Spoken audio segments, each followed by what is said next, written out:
তাহলে নেক্সট পার্টে চলে আসি। এখানে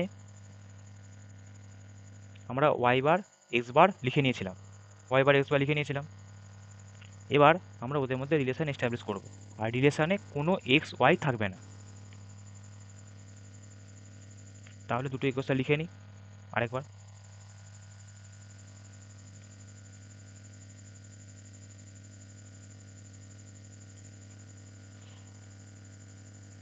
Y equal to 3x² plus half, আর x bar y bar equal to 3x² plus half, আর x bar equal to -4x³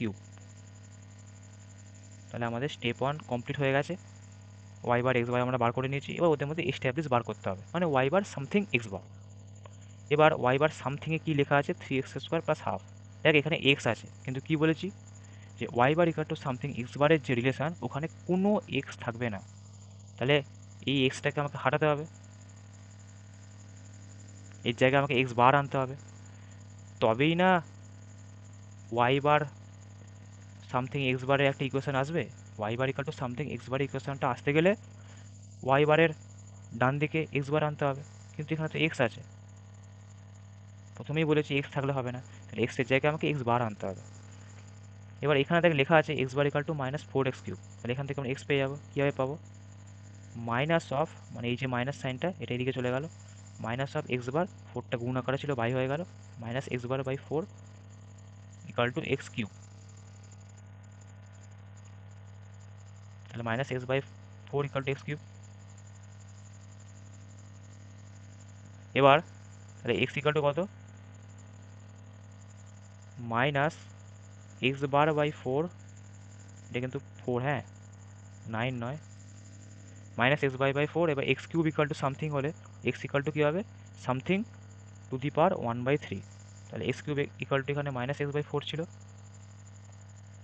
তাহলে x equal to -x/4 equal to 1/3। তাহলে বোঝা গেল x³ ইকাল টু -x/4, তাহলে x equal to -x/4 to the power 1/3 হয়ে গেল। তাহলে x এর ভ্যালু আমরা পেয়ে গেলাম। এই x এর ভ্যালুটাই আমরা এখানে পুট করে দেবো, তাহলে আর x থাকবে না।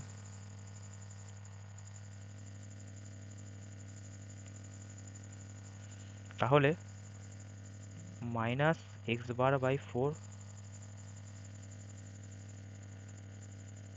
সরি বিকে যাচ্ছে, -x/4 to the power 1/3 third bracket square plus half, যেমন আছে। হলো, একটু নিচে লিখি তাহলে গায়ে গায়ে অসুবিধা হবে। হলো,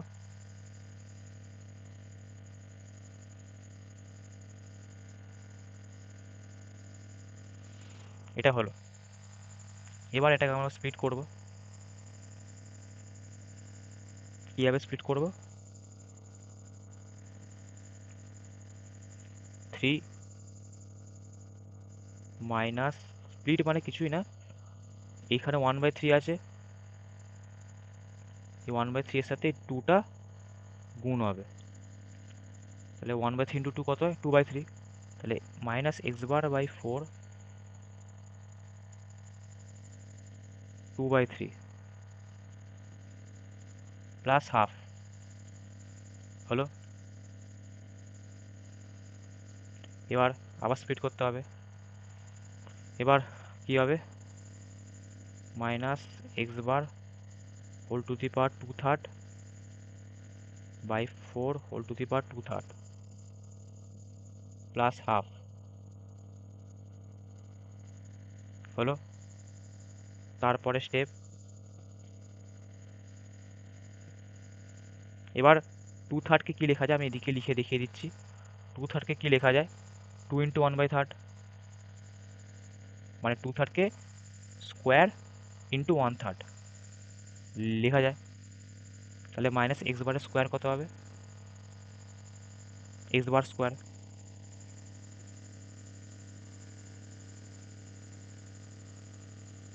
বাই 4 স্কোয়ার কত হবে, 16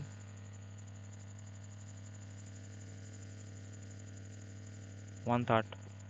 তাহলে বোঝা গেল কিচ্ছু না, 2/3টাকে আমরা স্কোয়ার ইন্টু 1/3-তে ভেঙে নিলাম, আগে স্কোয়ার হবে, তাহলে মাইনাস এক্স বারের স্কোয়ার কত, এক্স স্কোয়ার লিখলাম, এই যে, তারপর 1/3 আছে, লিখে দিলাম। একইভাবে 4^2/3 আগে স্কোয়ার হবে, 2/3টাকে আমরা স্কোয়ার ইন্টু 1/3-তে ভেঙে নিয়েছি, তাহলে 4^2/3-কে আমরা কি লিখতে পারি,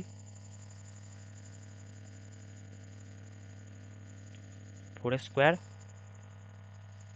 ইন্টু 1/3, আমরা তো এখানে তাই লিখলাম, 2/3টাকে স্কোয়ার ইন্টু 1/3-তে ভেঙে নিলাম, তাহলে 4^2/3টাকে আমরা 4 স্কোয়ার ইন্টু 1/3 লিখতে পারি।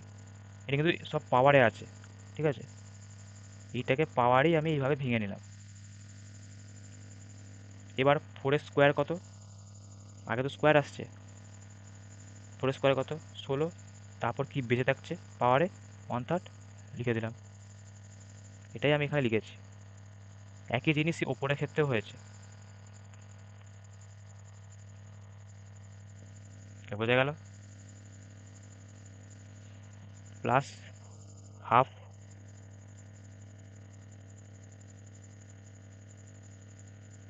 তারপর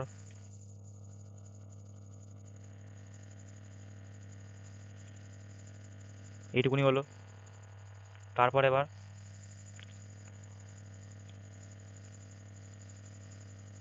এদিকে ওয়াই বার ছিল, এই হাফটাকে এদিকে নিয়ে চলে আসবো, y bar minus half equal to যা আছে সেটা হবে। তারপরে স্টেপ, উভয় দিকে কিউব করব,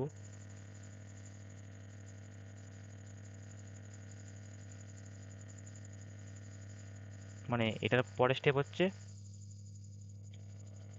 বোথ সাইড কিউব করি, y bar minus half whole cube equal to, এদিকে কি ছিল, 3 ছিল, তারপর এক্স বার 2/3 ছিল, আর নিচে 16 1/3 ছিল, এই পুরোটার কিউব হবে, তাহলে বোঝা গেল।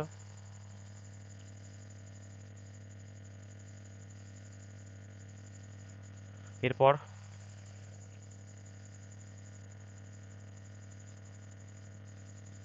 এটা যেমন থাকার লিখে দেবো, ওয়াই বার মাইনাস হাফের হোল কিউব ইকাল টু, এটাকে ভাঙবো, 3-এর কিউব ইন্টু এক্স বার 2/3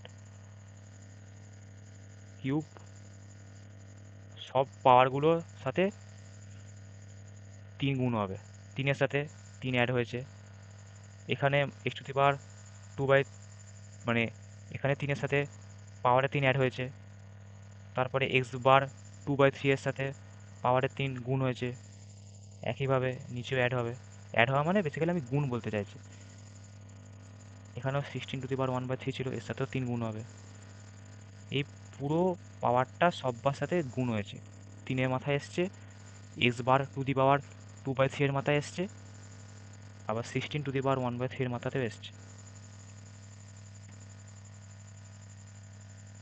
এটা ছোট করে লিখছি,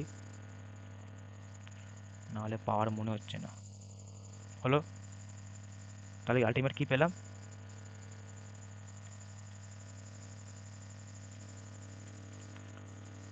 3 কিউব হচ্ছে 27, এখানে এটা ব্রেক হয়ে যাবে, এক্স বার স্কোয়ার, এই বারটা একটু ঠিক করি, বারটা একটু অনেকটাই ওপরে চলে গেছে, হলো, হলো, তাই এই 3 কেটে গেল, তাহলে এক্স বার স্কোয়ার বাই, এখানেও 3 কেটে গেল, 16, আর এদিকে আমাদের ওয়াই বার মাইনাস হাফ তার হোল কিউব।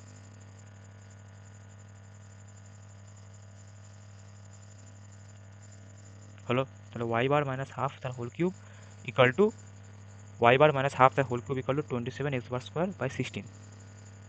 এবার এটাকে যদি আমি আরেকটা স্টেপ লিখতে চাই, না লিখলেও ভুল নেই, যদি লিখতে যাই তাহলে ওয়াই বার মাইনাস হাফ তার হোল কিউব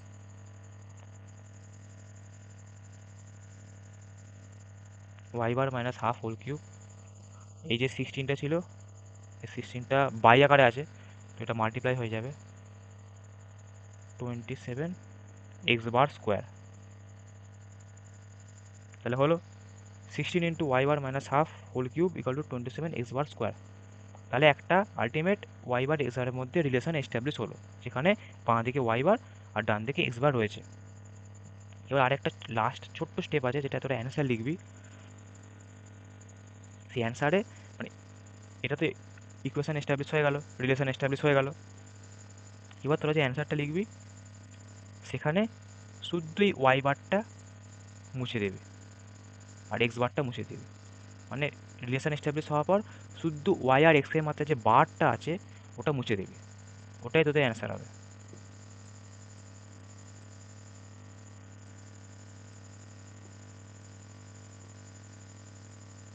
শুধু বার মুছে দিবি, ওটা তোদের অ্যান্সার হবে।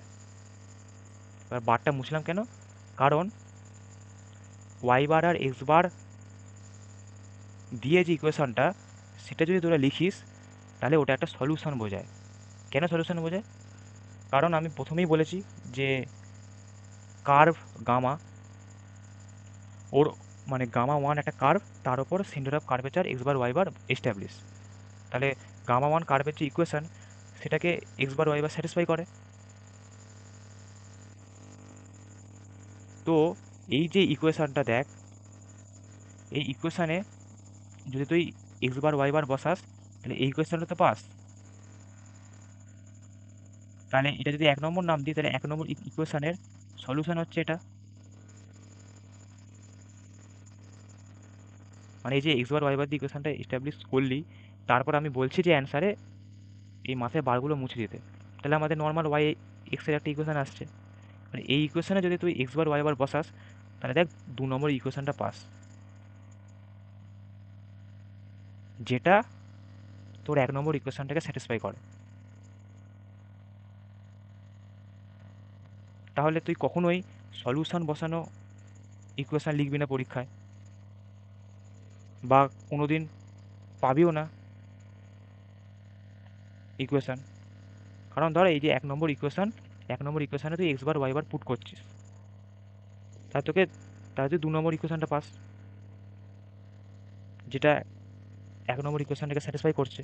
এবার এক্স বার ওয়াই বারের ভ্যালু তুই যখন জেনে যাবি, নিয়ে যদি তুই 1 নম্বর ইকুয়েশনে বসাস তাহলে আলটিমেট কিছু ইকুয়েশনই পাবি না, নর্মাল একটা ভ্যালু পাবি। তো তোকে তো ইকুয়েশন লিখতে দিয়েছে, ভ্যালু তো লিখতে দেয়নি, সেই কারণে এক্স বার ওয়াই বার বসানো ইকুয়েশন লেখা যাবে না। এক্স বার ওয়াই বার বসানো ইকুয়েশন লেখা মানে তুই একটা ভ্যালু লিখছিস। এখন এক্স বার ওয়াই বারের ভ্যালু জানিস না বলে ইকুয়েশন দেখতে পাচ্ছিস, কিন্তু যখন এক্স বার ওয়াই বারের ভ্যালু জানবি তখন কিন্তু 2 নম্বর ইকুয়েশনটা একটা ভ্যালুতে পরিণত হবে। তা ভ্যালু নিশ্চয়ই কোনোদিন ইকুয়েশন হয় না, সেই কারণে ওয়াইয়ের মাথা থেকে আর এক্সের মাথা থেকে বারটা মুছে দিয়ে লিখতে বলছি, যাতে অলওয়েজ একটা ইকুয়েশন পাস, যেটা তোকে জিজ্ঞেস করেছে। তাহলে বোঝা গেল। চল নেক্সট ভিডিও দেখা হয়, by. Just take it easy.